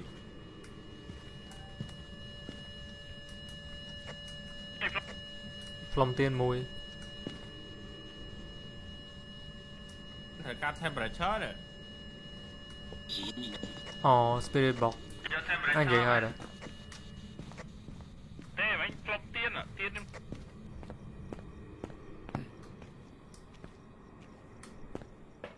này ăn ngọt lôi sao ok con vô đã tem lấy cho mớ bộ năng lên lấy cho mớ bộ năng lên cho bộ năng lên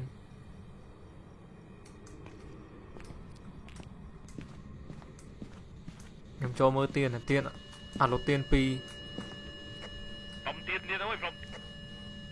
mẹn on gió không anh đi mẹn on gió lột tiền bấy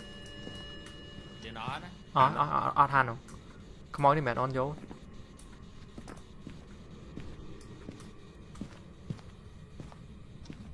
เขาnói là người mình khinh lái nếu nó lái cái ăn bọc là bỏ cái tông tinh cái mình lôi trái cái tinh là bỏ mày là hốt vô mà ăn bọc cái dương mưa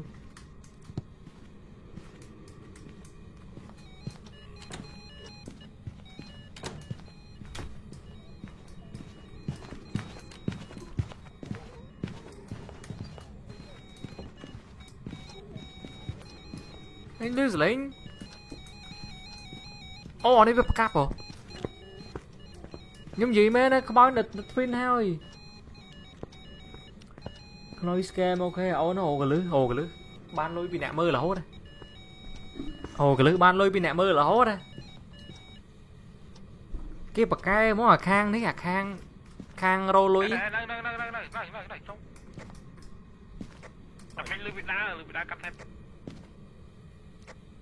đá cắt sensor rồi đây là bạn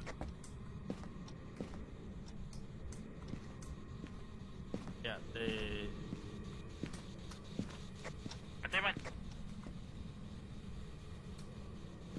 tôi lăng la tôi làng lá đây ទេទៀត Diogen mẹ Diogen này mau đi មកខុសស្អីទៅពេកហ្នឹង mẹ Diogen này mau Diogen về đánh hơi cứ đánh nhưng là hốt mà dương đánh buôn vì việc ba này cứ việc đánh là hốt mình đá gò đó việc đánh vui vì dư từ họ từ mau này អើយនឹង chẳng không nói Diogen cứ sủa ti mình tên mà Diogen sủa ti mẹ Diogen này không nói nó cứ the twin thôi bờ the mimic còn mẹ đây the mimic cứ vì mình goes off admin goes off đấy không nói đi Ray mẹ Ray có ở đây là ra với John Bell mẹ ở đằng đây mẹ là ra dương lính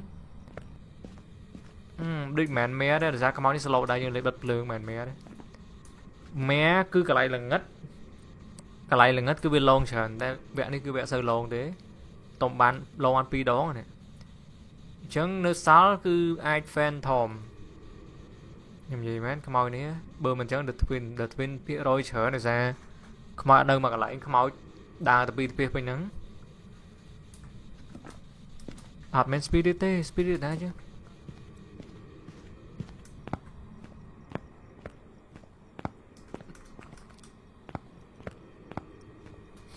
mấy intern thì mới tê tôi nói gì ta gột này ban pram là lỡ bánh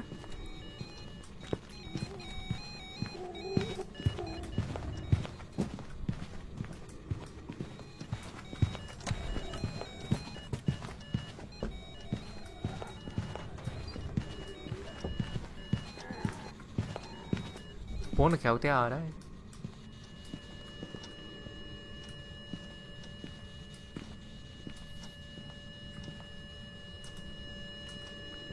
vậy đó bốn nó lên mà hồi đầm rối bà muối đầm rối ban đầm muối lon du đấy mau nhé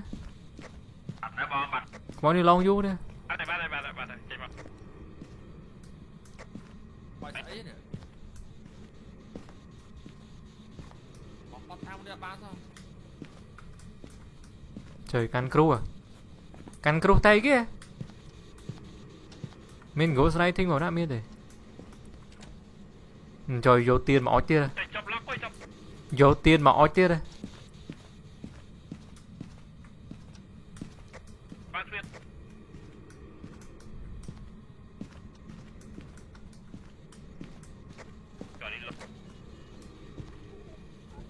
ô anh sao say me không màu nên lon là hỗn trời me mến trời không nói lon là hỗn chứ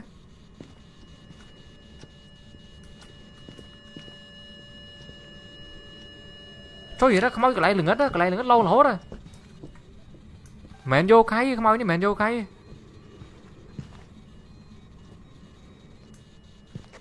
mà ó sai được thi ឡងឲ្យផ្លុំពលុត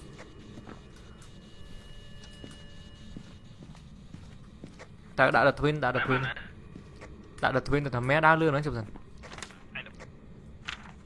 English Chan mẹ nó men tẹt tông mày đá lươn mà mày đấy chẳng nó thằng mẹ được đá bao cái lươn ống tao vẹt lông nó mẹ អើយនៅ trời bốn lên du mẹ មកនេះលោក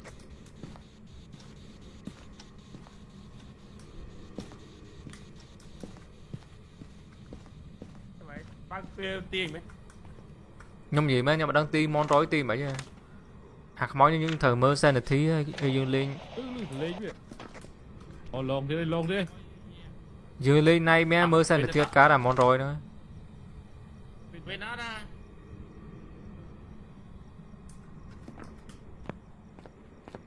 វិញមែនណា តោះ តើ ទៅ ទៅ anh giờ phát cái gì à là thuê nick mau nhé thôi bữa ti thử lôi sót ơi mới ti thử lôi sót ơi anh mua mày nè tập bài mấy nè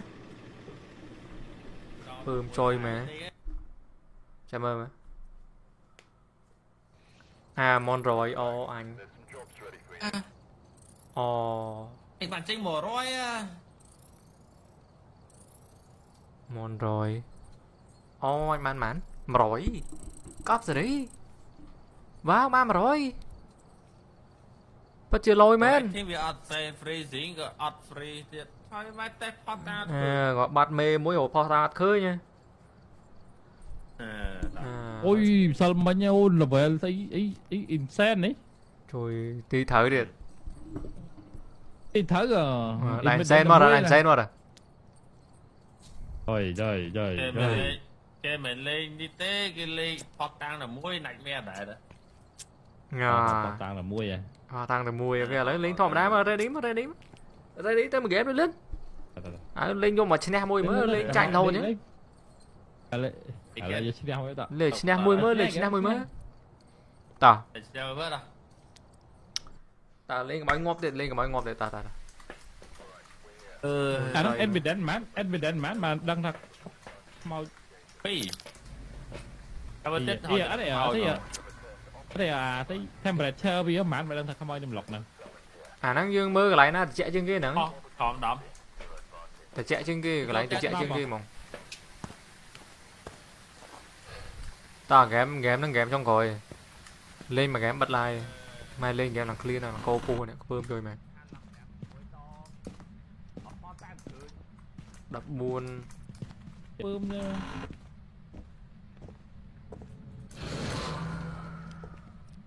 Đập bay. bắt lư cái gì Ba nằm sân đến em á, bây sân đến rủ phở hả? Đập hẻm, đập buôn. Mơ khó mơ lư. Tục này mến. Đập buôn, đập ram. Này sao sạch môi nó khó mà. Đập mùi, nắng ấy. Môi nó lơ, bà tục kìa. Láng á. Bác lớn. Môi nó một tốp nữa. Dương rồi quán bà đá á. Rồi giờ mơ nắng vẽ chuộc chay ấy. Chả mơ đặt tá vẽ nắng dương chuộc chay bẩm án vẽ rồi. Thiềm luôn là hai. Vẽ nắng nhung lên mền tê này củ mê máu á vẽ nắng á. Lên mà ngáy to man xin vẽ này mê muối này. Giòn ấy thằng tốc ca bia luôn mà ca được màu này. Bên năng lực là bỏ. Suppose. Bên này căn camera căn đây mới nhung căn microphone. Thọt sẽ lên cái màu. Pink luôn mặt. Complete nè cái tần ấy căn microphone căn đấy mất. Rồi bon mau rồi. Xin em $1, xin em $5, ok tao tìm lôi hai.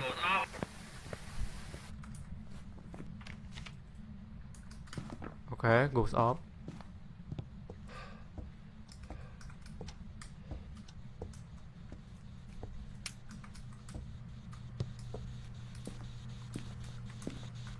Are you here?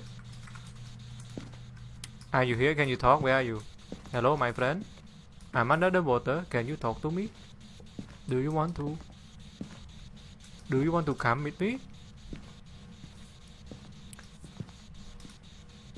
Like somebody fuck you bitch. Màu. Nắng. Nắng.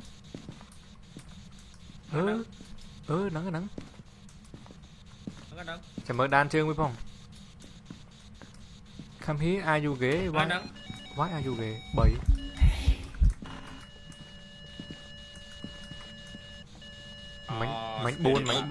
Mảnh bốn cái giấy bạn. Goes off mùi spirit box mình.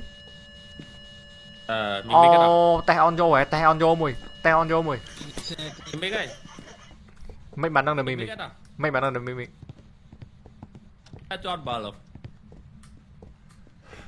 Mấy bạn. Mình go off then. Mình tệ tao mình bớt. Like tao mơ rồi luôn. Tao mơ đi sao? Mình go off. Mình. Mình tệ tao mở ra chưa? Evidence. Mình make with her ra hết rồi. Ghost. Object thrown. Đợi mình mix với bên phao tang bao nhiêu đấy? Cái tao mơ là nào ấy? đây kiếm tia thế này quả là vậy hả wow technology tao mơ không tốt mấy. Tao hỏi phó tăng một tiếng freezing đó rồi. Cô bảo bạn cô Cộp freezing mimic ấy.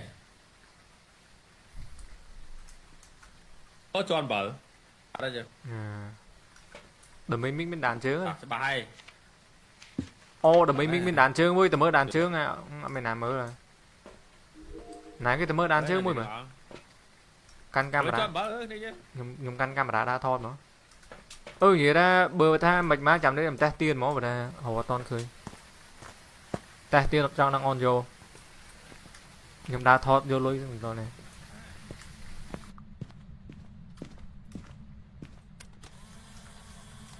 bàn chỉ ăn muối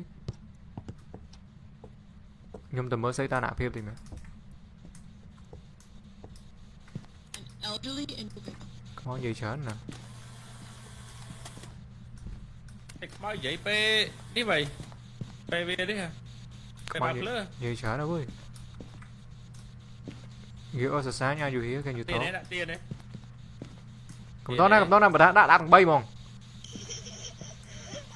cháy sao sao lấy cái Tịch máy giống. để mình cùng không mấy sao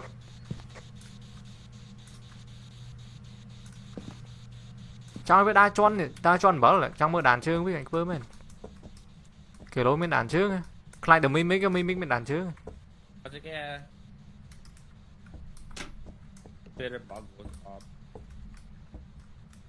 vô cái on vô. free xính á Cái này on vô lỡ. Đấy mẹ tới on vô này. à lấy mơ bên free xính á Con thích mua vậy. hả Đó à mình mẹ. đo mèn Đó ở đó. đầm mình mè này như đầm mình mè nè đạ mò rồi tỏ lang lan đạ mò rồi anh Superman tới vô lối ở lấy thuê cái ban lôi Đó lời. thuê cái ban lôi Cái ba lời. capture photo EMF capture mau đợt tiên đợt thuốc p đề vi này á p đề đánh dương lại là cái chó này thế là cái chó mình chưa chó lại ngóm nhom nơi mơ camera One more ghé nó có.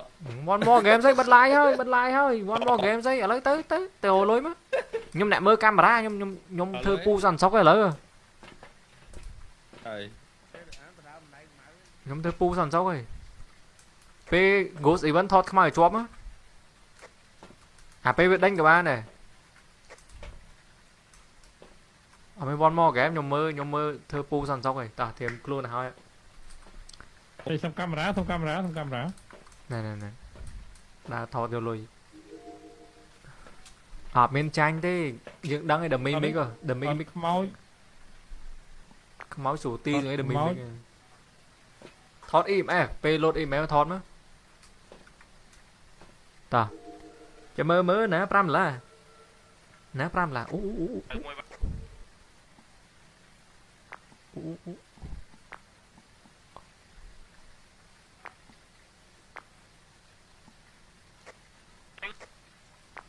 tê mất cái nhôm mạch bàn tay nhà năng ta thọt sập khné dương má vô lôi tê mất cái nhôm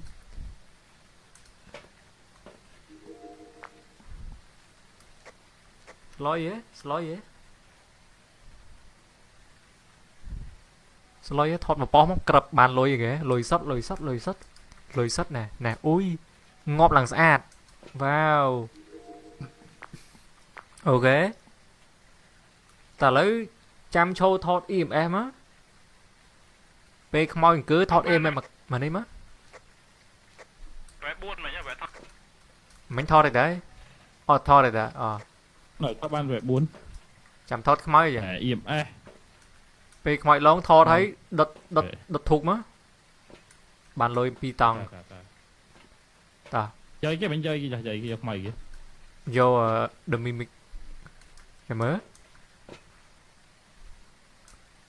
Hey, mình bên đây khác bạn chơi được mình rồi ra bên port tang bay cái mồi nè freezing spirit box mà goes off spirit ấy giờ làm spirit box goes off mình freezing port tang bay bên lưới nè mình khó thế mình khó cái mồi này tập port tang lưới cứ the mimic kì rồi ra bên goes off khó với kia mình lưới one more game ấy bật like ta mong pin đá vậy lấy em cham ơi con trai nhóm cho rồi thưa ca chặt cháy đôi lôi đôi cầm ray má តែឥឡូវខ្ញុំមេគ្រូគឺខ្ញុំបជាកូនចៅខ្ញុំដើម្បីឲ្យអូខ្មោចលងគប់របស់ពេកហ្នឹងអូយលុយសុតអញថតបានច្រើនណាអញថតបានច្រើនណាអូអញថតបានច្រើនណាអើយកូនចៅ Pro doing bro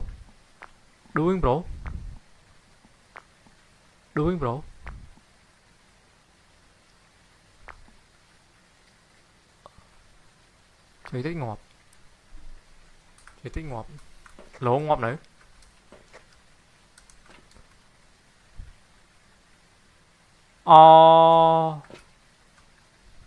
lỗ ngọt nữa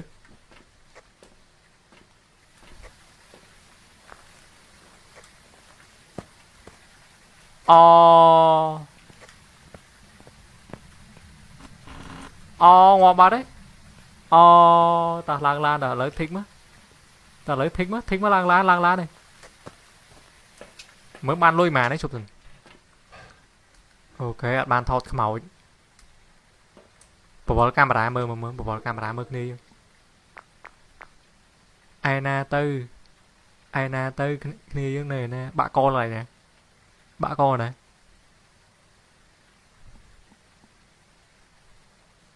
ok rọ cười mình bon mon game tao lang lá này rồi giờ mới lôi sót đấy giờ mới lôi á chui lôi mau tao wow thọt khmoi men thọt mình chọc khmoi của mình chui cọp giờ đi ôi lôi sót ơi mà quan vào môi ơi ơi chuột chạy nè chuột chạy thôi mà ôi kìa che lên cụ mê khủ máu em bé các bạn đi kìa che lên nha u lùi xa mới cọp rồi đi ui Cả anh lên intern nha. Chui.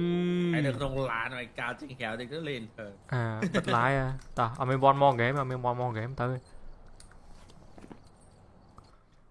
Chui. Chơi mấy $5 ta na vào đấy, $5